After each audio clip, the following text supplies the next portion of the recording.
Arzu edirəm ki, Füzulidə, doğma vətəndə rahat yaşayasınız. Firavanlıq, rifah içində yaşayasınız. Şadam ki, gənc nəsildə, Füzulilərin gənc nəsli də öz doğma torpağına gəlməyə qərar verdi. Bu, doğrudan da böyük hadisədir. Çünki uşaqlar, yeniyetmələr, gənc nəsil bu torpaqları görmürlər.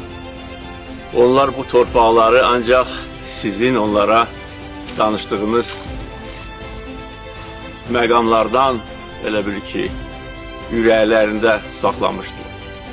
Və bu xalqımızın böyüklüyünü göstərir. Onu göstərir ki, biz öz doğma diyarımıza bağlı olan xalqıq.